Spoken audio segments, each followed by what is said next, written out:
சவுக்கு சங்கர் அவர் இப்ப எப்படி இருக்கிறாரு? அதத்தான் நம்ம பேசப் போறோம். கடந்த சில வருடங்களாகவே வந்து பார்த்தீங்கன்னா, ஆளுகின்ற திமுக அரசுக்கு எதிராகவும், திரு ஸ்டாலின் அவர்களுக்கு எதிராகவும், சபரீசனுக்கு எதிராகவும், உதயநிதிக்கு எதிராகவும், கனிமொழி அக்கா அவர்களுக்கு எதிராகவும், அமைச்சர்களுக்கு எதிராகவும், அவங்க யார் யார் என்னென்ன இது செஞ்சாலும், மத்தவங்களுக்கு எப்படி தெரியுதோ இல்லையோ, இவரு ஸ்லீப்பர் செல் வச்சிருக்கிறாரோ என்னமோ தெரியல. இவரு உடனடியா தெரிஞ்சிருமாட்ருக்கு. இது தொடர்புடைய வீடியோக்கள், இது தொடர்புடைய சந்தேகங்கள், இது தொடர்புடைய எதிர்ப்பு குரல்கள் அப்படின்ற விதத்துல காணொளிகள் அப்படிங்கிறது தொடர்ந்து சவுக்கு மீடியா அப்படின்னு சொல்லக்கூடிய வலைதள பக்கத்துல யூடியூப்ல ஒரு வீடியோ போட்டுட்டு இருந்தாரு. கிட்டத்தட்ட அவர் வந்து பாத்தீங்கன்னா, அதிமுகவின் ஆதரவு பெற்ற ஒரு நபர் அப்படின்னு சொல்லி ஒரு சில நபர்களால விமர்சனமும் வாங்கியிருக்கிறாரு. விமர்சனமும் அவர் மேல முன்வைக்கப்படுகிறது. அப்படி இருக்கக்கூடிய திரு சவுக்கு சங்கர் வந்து பாத்தீங்கன்னா, இன்னைக்கு இனிமே வரக்கூடிய காலகட்டங்கள்ல வீடியோ போடுவாரா அப்படின்னு சொல்லி கேட்டீங்கன்னா, போடுறதுக்கு வாய்ப்பு ரொம்ப ரொம்ப கம்மியாயிருச்சு. அத பத்தி தான் இன்னைக்கு நான் உங்ககிட்ட சொல்லப் போறேன். என்ன காரணம்?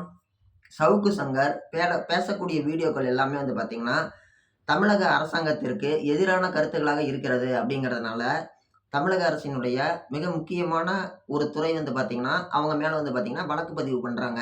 வழக்கு பதிவு பண்ணிட்டு, இவங்க பேசியிருக்கக்கூடிய விஷயங்கள் வந்து இந்த இடத்துல இந்த விஷயங்கள் வந்து கொஞ்சம் சர்ச்சையா இருக்குது அப்படின்னு சொல்லிட்டு ஃபர்ஸ்ட் ஒரு கேள்வி எழுப்புறாங்க.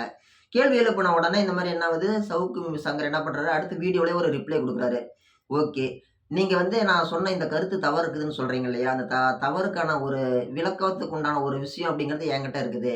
அந்த தவறுக்கு உண்டான ஒரு சரியான ஒரு ஆதாரம் அப்படிங்கிறது என்கிட்ட இருக்குது. நான் உங்ககிட்ட புகார் குடுத்தா, உங்க துறை சார்பா அவங்க மேல வழக்கு பதிவு பண்ணுவீங்களா? நான் சம்பந்தப்பட்ட நபர குற்றவாளியா கருதி உங்ககிட்ட புகார் குடுத்தா, நீங்க எஃப்ஐஆர் போடுவீங்களான்னு சொல்லி பதிலுக்கு ஒரு கேள்வி கேட்கிறாரு. கேட்ட உடனே இந்த துறை சார்ந்த அதிகாரிகளுக்கு என்ன கோவம் வருது? "நீ வந்து எங்க துறை ஆளுங்களே நீ பேசுறியா? எங்க பவர் என்னன்னு தெரியுமா? காக்கின்னா என்னன்னு தெரியுமா உனக்கு?" அப்படின்னு சொல்லிட்டு, இவங்க வந்து என்ன பண்றாங்க, இவர் மேல ஒரு வழக்கு பதிவுங்கிறது பண்றாங்க ஆரம்ப காலகட்டத்தில. அப்படி இருந்த இதுல அப்படியே கொஞ்சம் கொஞ்சமா போயி, இன்னைக்கு இருக்கக்கூடிய நிலைமைக்கு சவுக்கு சங்கர் அப்படிங்கிறவர் வந்து பார்த்தீங்கன்னா, சமீப நாட்களுக்கு முன்னாடி உடம்பு சரியில்லாம போனாரு. உடம்பு சரியில்லாம போறதுக்கு முன்னாடியே சொன்னாரு, இந்த மாரி நான் வந்து ஒரு சின்ன ஒரு மைனர் சர்ஜரிக்கோசரம் நான் ஹாஸ்பிட்டல் போறேன். ஆஸ்பத்திரி போயிட்டு வர வரைக்கும் 2 நாள் நான் வீடியோ போட முடியாது. அப்படின்னு சொல்லி கடந்த வாரத்துல வெள்ளிக்கிழமையும் சொல்லிட்டு தான் போறாரு ஹாஸ்பிட்டலுக்கு. ஒரு சின்ன சர்ஜரின்னு சொல்லிட்டு. சர்ஜரிக்கு போயிட்டு வராரு. போயிட்டு வந்த வாட்டி ஏதோ ஒரு காணொளியில மட்டும் ஏதோ ஒரு சேனல்ல யாரோ கூப்பிட்டாங்கன்னா மட்டும் போயிட்டு, ஒரு நட்பு ரீதியா, ஒரு சந்தேகம் யாராவது கேட்டாங்கன்னா, அந்த சந்தேகத்த பகிர்ந்து இது பண்ணிட்டு, ஒரு சந்தேகத்துக்கு அவருடைய கருத்து சொல்ற மாரி சொல்லிட்டு வந்துட்டு இருந்தாரு. இப்படி இருக்கக்கூடிய ஒரு நிலையில, அந்த சவுக்கு மீடியால யார் யாரெல்லாம் வராங்களோ, அவங்க மேலலாம் வந்து பார்த்தீங்கன்னா, தமிழக அரசினுடைய அந்த ஒரு குறிப்பிட்ட துறை அப்படிங்கிற அந்த டிபார்ட்மெண்ட் என்ன பண்றாங்க, டிபார்ட்மெண்ட் மூலியமா வந்து அவங்க மேல வந்து ஒரு நடவடிக்கை அப்படிங்கிறது எடுக்குறாங்க. என்ன நடவடிக்கை? ஃபர்ஸ்ட் வந்து சம்மன் அனுப்புறாங்களாம். சம்மன் அனுப்புன வாட்டி அந்த சம்மன் ப ப விசாரணைக்கு வர சொல்றாங்களாம்.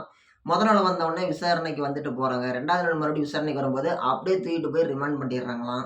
இந்த மாரி விஷயங்கள்லாம் நடக்குது அப்படின்னு சொல்லிட்டு யார் பதிவு பண்றாங்க?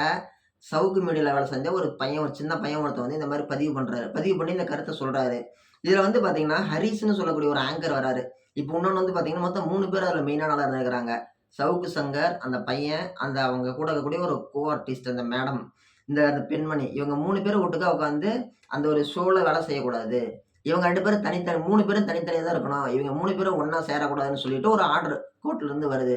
So, okay. இவங்க 3 பேரும் ஒருத்தருக்கு ஒருத்தர் பேசிக்கக்கூடாது. ஸோ, அவங்க நம்பரும் லாக் ஆயிருச்சாம். Phone number. இது எப்படின்னு எனக்கு தெரியல.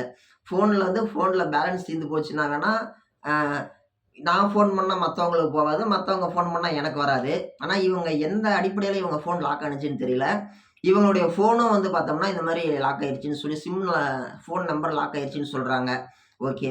இப்ப வந்து பார்த்தீங்கன்னா, அவர் சவுக்கு சங்கர் என்ன பண்றாரு, ஹரிஸ்ன்னு சொல்லி ஒருத்தர கூட்டிட்டு வராரு. புதுசா உள்ள என்ட்ரிய கொண்டு வராரு. நான் இந்த மாரி திமுக அரசாங்கத்துக்கு எதிரா என்னுடைய கருத்துக்கள பதிவு பண்றேன்.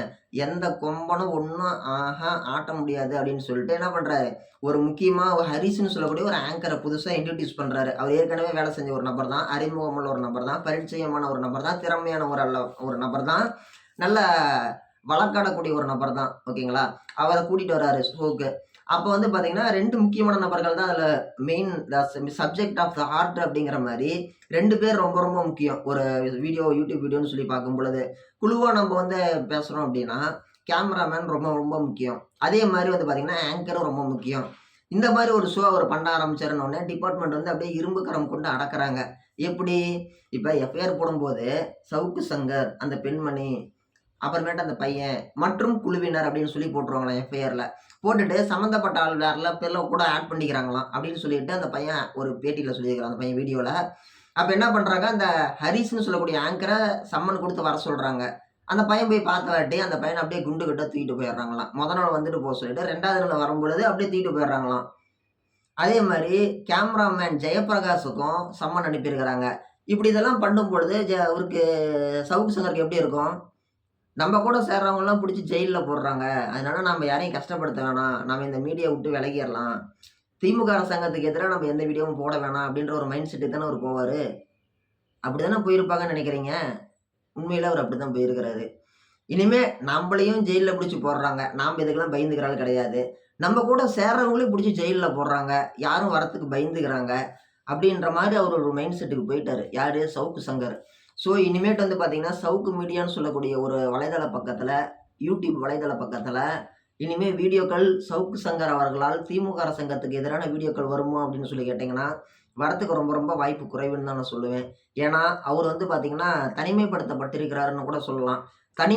தனிமையா அவர் இல்ல. தனிமைப்படுத்தப்பட்டிருக்கிறார். அது மட்டும் இல்லாம இது தொடர்புடைய விஷயங்கள அவர் வெளியில சொல்ல முடியாது. ஏன்னா, ஒரு வழக்கு அது நீதிமன்றத்துல நிலுவையில இருக்கும் பொழுது, இப்ப அவரு வந்து பிணையில வெளியில வந்திருக்கிறாரு. ஜாமீன் பிணையில வெளியில வந்திருக்கிறாரு. அப்படி இருக்கும் பொழுது, வழக்கு தொடர்புடைய தகவல்கள வெளியில சொன்னாரு அப்படின்னா, அந்த பிணை அப்படிங்கிறது ரத்தாயிரும். மறுபடியும் அவர் சிறைக்கு செல்ல வேண்டிய ஒரு சூழ்நிலை அப்படிங்கிறது ஏற்படும். பிணை ரத்தாகி சிறைக்கு போனாரு அப்படின்னா, அவரு திரும்ப மறுபடியும் அவரு அடுத்த பிணை கிடைக்கிறது அப்படிங்கிறது ரொம்ப சிரமமாயிடும். ஜாமீன்ல வெளியில வந்தவரு மறுபடியும் ஜாமீன் உடைஞ்சு உள்ளாடி போனார்னா, ஜாமீன் மறுபடியும் கிடைக்கிறது ரொம்ப லேட் ஆகும். இப்படி சொன்னா புரியும்ல? அதனால தான் நம்ம சொல்றது, இன்னைக்கு சவுக்கு சங்கருடைய மீடியாக்கள் அப்படிங்கிறது இனிமே வரதுக்கு வாய்ப்பு ரொம்ப ரொம்ப கம்மி.